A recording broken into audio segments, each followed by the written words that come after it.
अस्सलाम वालेकुम dear students. मैं आपका teacher Mohammad Farid, government boys primary school Tangdar से।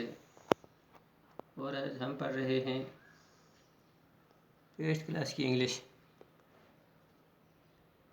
और टॉपिक है एचलीज। इसका कुछ हिस्सा हमने पढ़ा था और बाकी मादा जो है वो आज वहाँ से शुरू करेंगे। यह है पेज नंबर 86 का दूसरे पैराग्राफ से। I asked the rose beetle man the price of the little tortoise.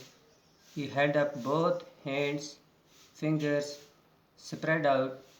I shook my head firmly and held up two fingers. Unconsciously imitating him, he closed his eyes in horror at the thought and held up 9 fingers. I held up 3. The rose beetle man looked sorrowful and sighed, so we sat in silence and stared at the tortoise crawling uncertainly about the road. Then the rose beetle man picked up the reptile and showed me in pantomime how lovely its shell was. He handed me the tortoise and held up 5 fingers. मैंने रोज़ beetle man से छोटे कछुए की कीमत पूछी। उसने अपने दोनों हाथ ऊपर उठाए, उंगलियां फैलाईं उंगलियां फैलाते हुए मैंने मजबूती से अपना सर हिलाया और अपनी 2 उंगलियां ऊपर उठाईं। अनजाने में उसकी नकल करते हुए इस ख्याल पर उसने डर से अपनी आंखें बंद कर दी और उसने 9 उंगलियां ऊपर उठाईं। मैंने 3 उठाईं। रोज़ बीटल मैन दुखी दिखाई दिया और उसने आह भरी। इसलिए हम चुपचाप बैठे रहे और सड़क पर गैर यकीनी सूरत से रेंगते हुए कछुओं को घूरने लगे। फिर उस रोज़ बीटल मैन ने इस रेंगने वाली मखलूक को उठाया और इशारा करते हुए मुझे दिखाया कि इसका खोल कितना खूबसूरत था। उसने मुझे वह कछुआ पकड़वाया और अपनी 5 उंगलियां ऊपर उठाई।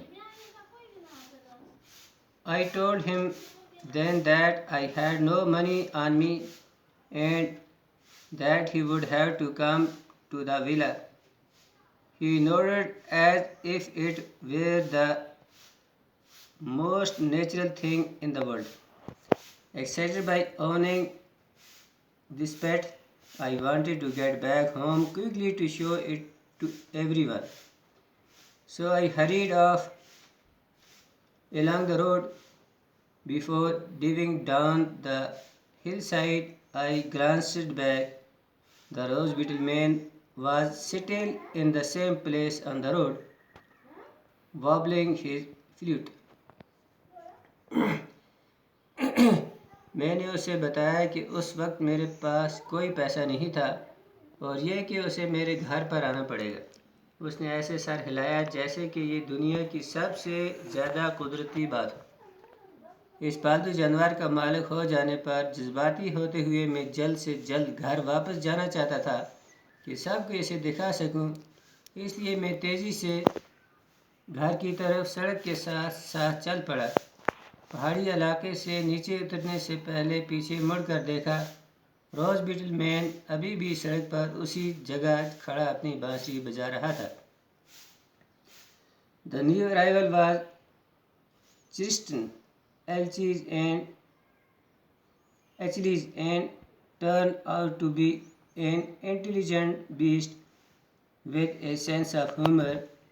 He learned his name soon and he had to call out once or twice and he would appear, lumbering along on tiptoe. He loved being fed and would eat squid wriggly in the sun while we held out bit to lettuce.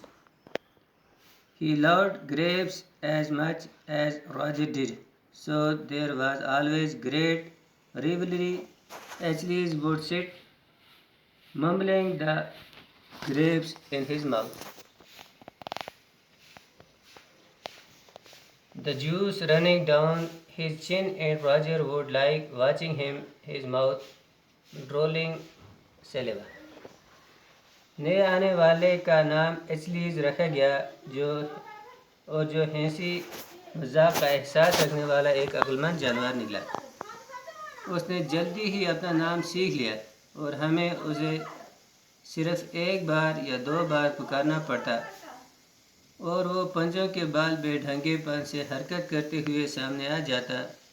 उसे भोजन खिलाया जाना बहुत पसंद था और वह धूप में शाही ढंग से बैठ जाता। जब हम सलाद के टुकड़े उसके आगे पेश करते, उसे अंगूर इतने ही ज़्यादा पसंद थे जितने कि रोज़ को, इसलिए उनमें बड़ी रकाबत रहती थी। एचलीज अंगूर अपने मुंह में लिए बैठा बड़बड़ाता रहता, अपनी ठोड़ी से टपकते रस के साथ, और रोज़ अपने मुंह से टपकती लाल के साथ लेटा उसे देखता रहता।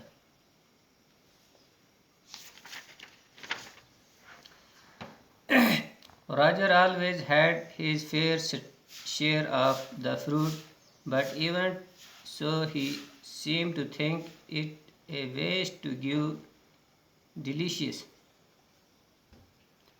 to a tortoise.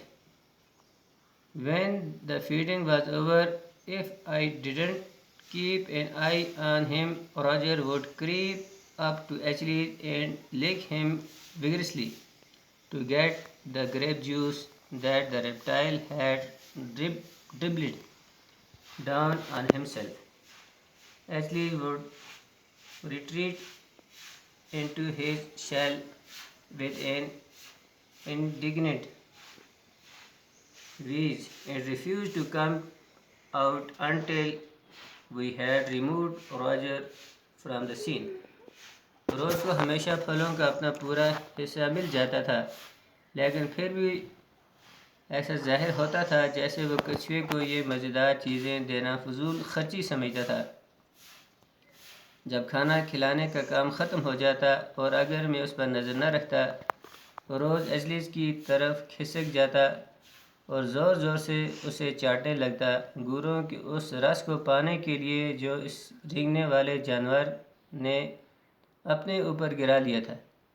एचलीज एक गुस्से से भरी गुर की आवाज़ के साथ वापस अपने खोल के अंदर घुस जाता और बाहर आने से इनकार कर देता, जब तक कि हम रोज़ को वहाँ से हटा न देते।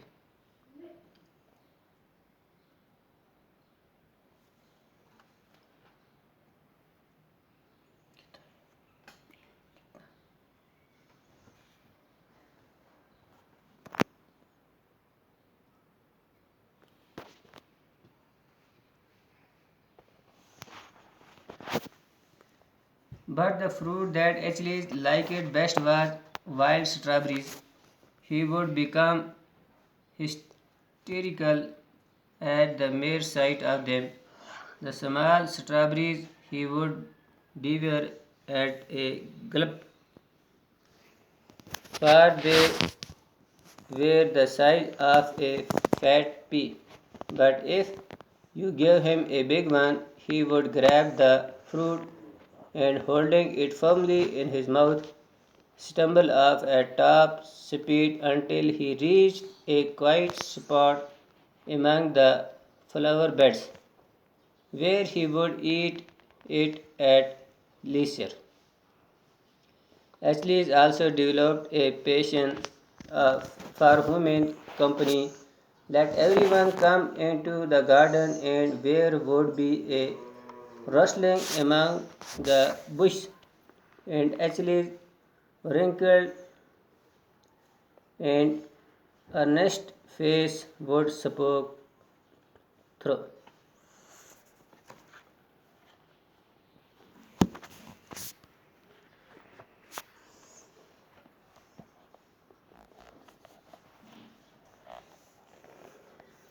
लेकिन जो फल इचलीज को सबसे ज़्यादा पसंद था वो था जंगली स्ट्रॉबेरी। वह उन्हें सिर्फ देखने से ही दीवाना हो जाता। छोटी छोटी स्ट्रॉबेरियों को एक ही बार में निगल जाता, क्योंकि वो शक्ल में मटर के एक मोटे दाने की जैसी होती थी। लेकिन अगर आप एक बड़ी स्ट्रॉबेरी देते तो वो फल को लपक लेता और उसे अपने मुंह में अच्छी तरह पकड़े हुए पूरी रफ्तार से लड़खड़ाते हुए जाता, जब तक कि वो फूलों की क्यारियों के बीच किसी पुरसुकून जगह पर नहीं पहुंच जाता, जहां बैठकर वो आराम से इसका लुत्फ उठाता। इसलिए इसको इंसानों की सोहबत में रहने का शौक़ भी लग गया था। जब भी कोई बाग में आता और झाड़ियों में सरसराहट होनी शुरू हो जाती और एथलीट का झुर्रियों भरा संजीदा चेहरा ताक झांक करने लगता।